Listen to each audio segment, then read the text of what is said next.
प्रथमतः सर्वांना गुढीपाडव्याच्या हार्दिक शुभेच्छा। तुमचं एक नवीन वर्ष, त्यामुळे ह्या नवीन वर्षाच्या सर्व मराठी बांधवांना हार्दिक शुभेच्छा। बघा, आता आपण पोलीस भरतीमध्ये 2024च्या भरतीमध्ये दिनांक 8 तारखेपर्यंत कुठल्या ठिकाणी किती फॉर्म आले आपण हे बघणार आहोत। कारण आता फक्त 7 ते 8 दिवस बाकी आहेत। अजून काही मुलांनी फॉर्म भरायचं काही मुलं आहेत, त्यामुळे त्यांना याचा नक्कीच फायदा होऊ शकतो। बघून घ्या, आपण एक स्टेप बाय स्टेप बघूया। 2024 भरती, त्यामधील दिनांक 8/7 ची मध्यरात्र 8 यापर्यंतचे हे बघा फॉर्मची संख्या आहे। आता कोल्हापूर ड्रायव्हर साठी 3570 प्लस फॉर्म आलेले आहेत। नागपूर ग्रामीण 9430, नागपूर कारागृह 44800, हिंगोली SRPF 19224 प्लस, त्याहूनही जास्त आले असतील कालचे, काल रात्रीचे, आजचे।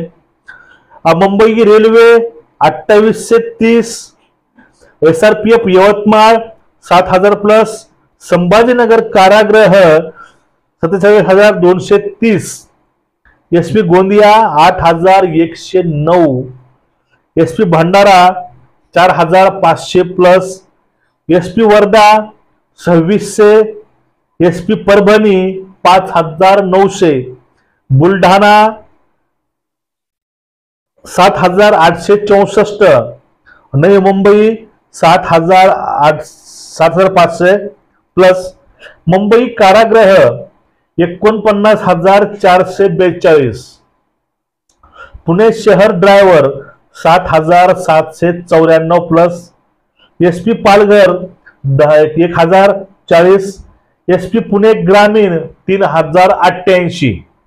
आणि त्यानंतर चंद्रपूर जिल्हा बघा, त्या ठिकाणी पुरुषांचे फॉर्म आहेत 15940 आणि महिला आहेत 5088। पुणे कारागृह बघून घ्या 60108, त्याहून जास्त आले असतील आता।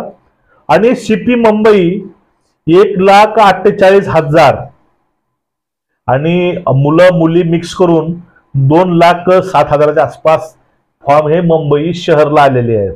आणि ठाणे सिटी म्हणजे पोलीस आयुक्तालय ठाणे 17,150, कोल्हापूर 4090 ते 92।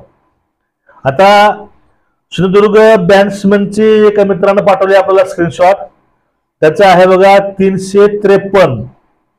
सिंधुदुर्ग बॅट्समनला 353 फॉर्म पडलेले आहेत। आणि CP मुंबई 41,792, ते बहुतेक हेच असणार आहे।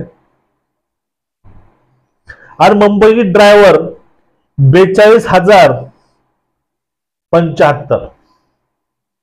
हे मित्रांनो, अशा प्रकारे जे फॉर्म आलेले आहेत ते सध्या आलेल्या फॉर्मची संख्या आहे। ते फॉर्मची संख्या आहे दिनांक 8 तारखेच्या सायंकाळपर्यंत एवढी संख्या आहे। आणि त्यानंतर कालच्या रात्रीनंतर की आतापर्यंत यामध्ये ह्या पदामध्ये वाढ झालेली नक्की असणार आहे। काही ठिकाणी असं पण झालेलं आहे, मुलांनी फक्त रजिस्ट्रेशन केलेलं आहे, त्या ठिकाणी चलन भरलेलं नाही, असे पण त्या ठिकाणी भरपूर मिसयूज केलेले आहेत आयडिया, त्यामुळे असे पण लोक आहेत। पण बऱ्यापैकी आपण आज समजून घेऊ की हे टोटली जर याची आपण बेरीज केली तर आपल्याला एक 5 लाख ते 6 लाख पर्यंत फॉर्म पडलेले आहेत, आपल्याला असं म्हणता येईल। यामध्ये पद काही जास्त कमी होऊ शकतात, यामध्ये शंका नाही। आणि आता जे जागा वाढणार आहे त्यामध्ये मुंबई शहरचा समावेश आहे असं म्हणतात, त्याविषयी ऑफिशियली माहिती कुठली नाही, पण अशी माहिती मिळते की मुंबई शहरचे पद हे वाढू शकतात। आता वयवाढीचा मुद्दा आहे, त्या विषयावरती निवेदन देणं चालू आहे। आणि त्यानंतर जे केसेस आहेत ते टाकलेले आहेत पोरांनी, त्यावरती काय निर्णय येईल तो तुम्हाला लवकरच समजून जाईल। आणि जे बाकीचे जे काही पद आहेत, ज्या मुलांनी फॉर्म भरले नाही त्या मुलांनी फॉर्म भरून घ्या, कारण शेवटी बघा साईड ही लोड जाते। त्यामुळे ज्या मुलांनी कास्ट वर काढून घेतले SC BC त्यांनी पण टाकून द्या फॉर्माला. आता पोरांना प्रश्न पडलाय की कास्ट एकच आलेली आहे. बघा त्याच कास्टमध्ये कास्ट पण आहे आणि नॉन पण आहे एकाच याच्यावरती. ठीक आहे. आणि हे आपली जी होती आजची अपडेट ती अशी होती की एवढे आतापर्यंत फॉर्म हे पूर्ण महाराष्ट्रामधील पडलेले आहेत आणि काही जिल्ह्याची आपल्याला माहिती नाही. कारण बघा उगा अंदाजी पद्धत सांगायची तुम्हाला यात काही अर्थ नाही. त्याची आपल्याला माहिती प्राप्त झाली होती, आपण त्यावरती हा व्हिडिओ आणलेला आहे. ठीक आहे. आणि बघा तुमचं काही प्रॉब्लेम्स असतील भरतीविषयीचे त्याविषयी आपण पाठीमागे त्याविषयी सविस्तर व्हिडिओ आणलेले, जाऊन तुम्ही व्हिडिओ बघून घ्या. एक वेळेस मागचे आपले त्याविषयी लेखीविषयी व्हिडिओ आहेत, ग्राउंड विषयी व्हिडिओ आहेत, न्यूट्रिशन विषयी व्हिडिओ आहेत, अभ्यास कसा करावा, कसा पेपर सोडवावा, टोटली बघा तुमचं ग्राउंड लेखीचे टोटली व्हिडिओ आपण पाठीमागे पोहोचलेले आहेत. आपल्या चॅनलवरती कमीत कमी 1000 ते 1200 व्हिडिओ असतील. ठीक आहे. आता मित्रांनो चॅनल एक सबस्क्राईब करा आणि व्हिडिओ शेअर करत चला. जय हिंद.